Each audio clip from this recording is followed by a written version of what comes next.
Every single day, you interact with dozens of systems that are quietly, persistently worse than they need to be.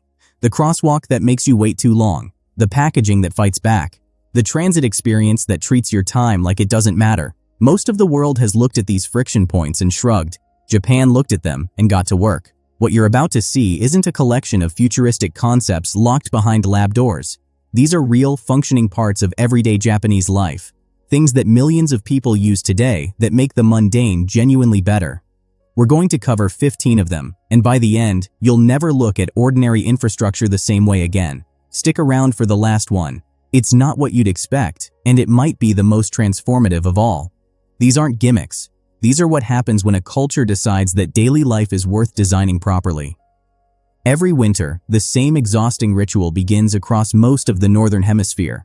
Plowing, salting, sanding, the slow, dangerous crawl of traffic over black ice, the broken bones on unshoveled sidewalks, the hours of scraping windshields in the dark before work. Cities spend billions managing snow after the fact. Japan's Niigata prefecture, which gets some of the heaviest snowfall of any city on Earth, decided there was a better question to ask. What if the road itself handled it? Their answer is a network of heated roadways called snow-melting road systems, where pipes carrying geothermal or groundwater-heated water run beneath the pavement surface. The snow hits the asphalt and simply disappears. No plows, no salt, no black ice, no 6 a.m. panic. Cities like Nagaoka and Toyama have maintained these systems for decades. Meanwhile, most cold-weather cities are still fighting the same battle with the same tools they used 50 years ago. Most cities design pedestrian crosswalks purely for function, a striped line and a light. Japan engineered the sensory experience of crossing.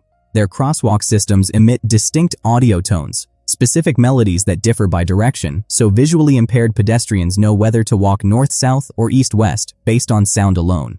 Some intersections play toriance, a centuries-old Japanese folk song, during the crossing phase. The signals count down audibly.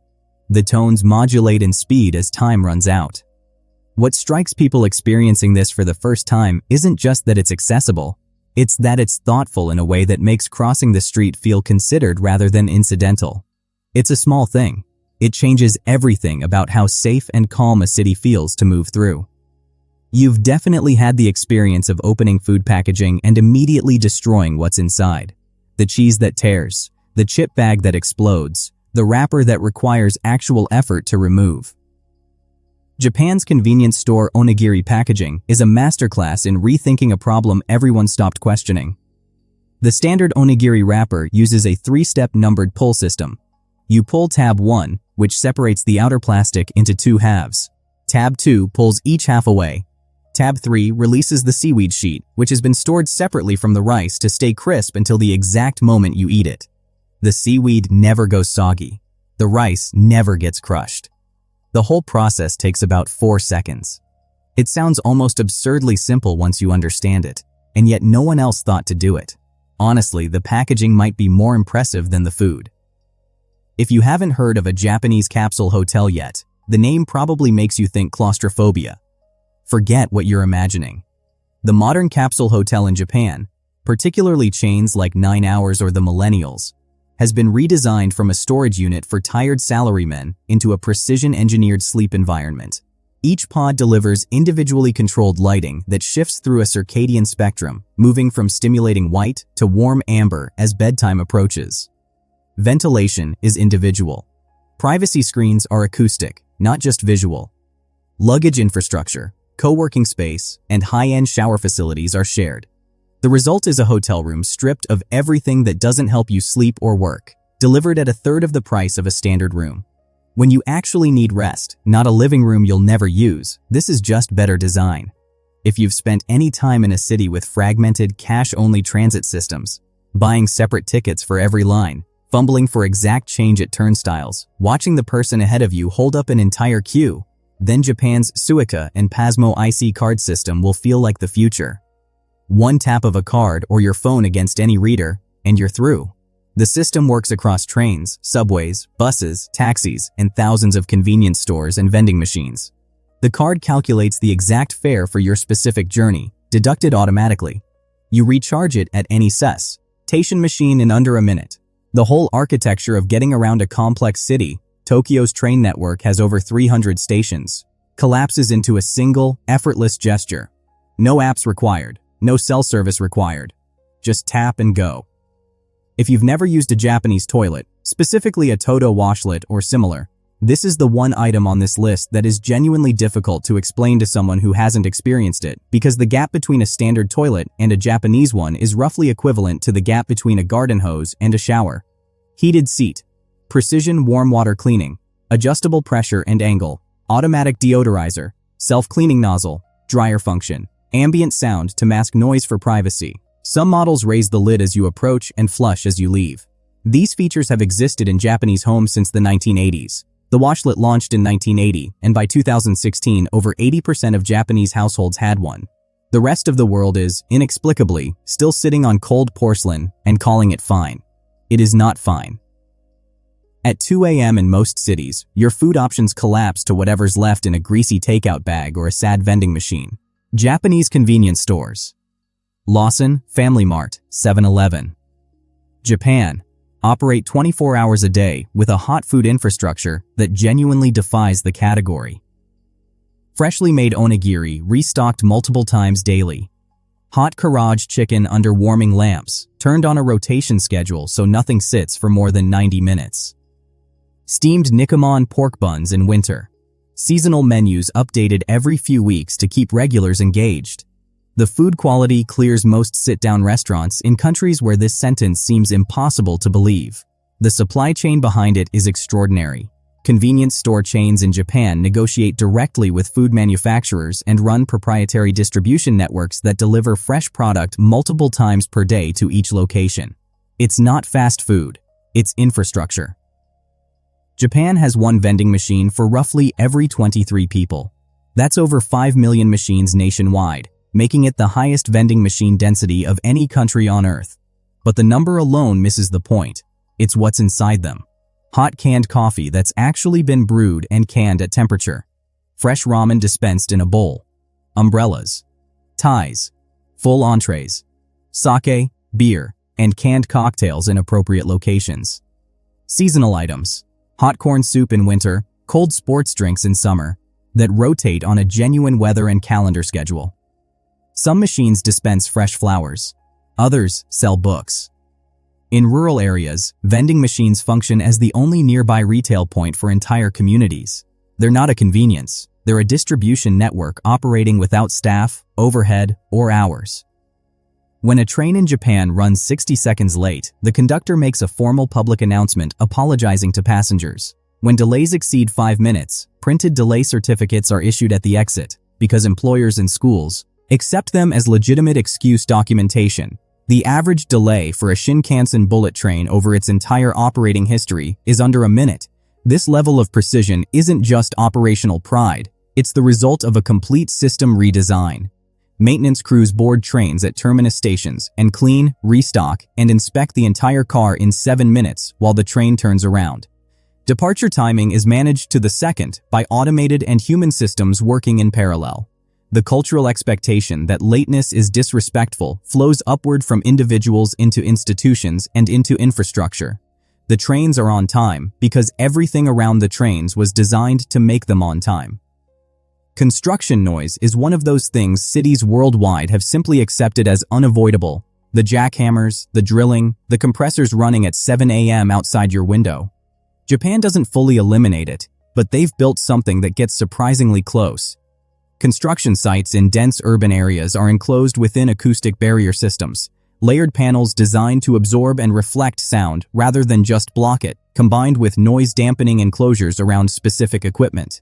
Some contractors use machinery with built-in vibration isolation systems. Night work is managed under strict municipal ordinance. The result in neighborhoods like Shinjuku or Ginza, where major construction and daily life genuinely coexist at close range, is a reduction in experienced noise that feels almost architectural.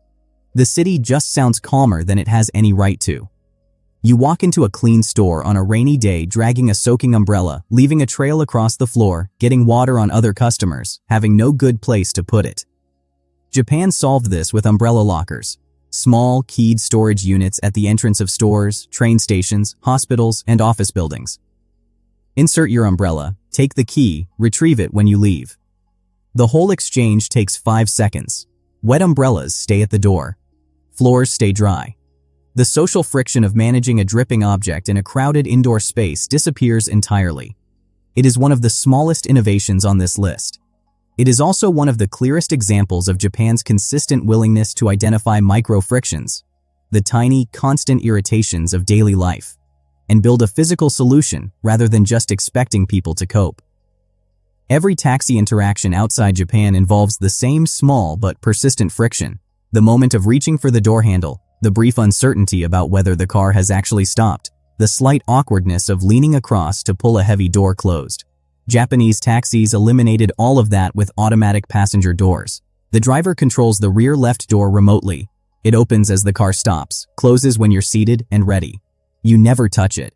This exists because Japanese taxi culture places specific emphasis on the passenger experience as a complete, curated interaction, from the white cloth seat covers to the uniformed drivers to the soft close. See automatic door. It's not high technology. It's a decision that the experience of entering and exiting a taxi was worth designing, rather than just happening. Most countries separated their food retail into categories: grocery stores for ingredients, restaurants for prepared meals, specialty shops for premium items, and kept them in different buildings. Japan's Depachika, the basement food halls of major department stores, collapsed all of those categories into a single extraordinary space. Walk into the basement of Isetan in Shinjuku or Takashimaya in Osaka, and you'll find artisan wagashi confectioners alongside French pastry counters, alongside fresh sashimi prepared to order, alongside bento boxes made that morning, alongside seasonal produce, alongside premium whiskey. Everything is beautifully presented. Most items are available as gifts, with packaging so precise it treats the wrapping as part of the product. The Depachika doesn't just sell food, it treats food as culture, as ceremony, as something worth presenting seriously, which it always was, but most retail infrastructure forgot. Japan takes personalization seriously enough to embed it into physical, public-facing products in ways that feel genuinely surprising. Consider the level of product customization available through standard retail channels, Pocky in hundreds of seasonal and regional flavors unavailable anywhere else in the world. Kit Kats that function as a genuine regional souvenir category, with over 300 flavors across different prefectures. Matcha from Kyoto, sake from Niigata, wasabi from Shizuoka. Vending machines stocked with seasonal beverages that change on a calendar no outside observer can fully predict.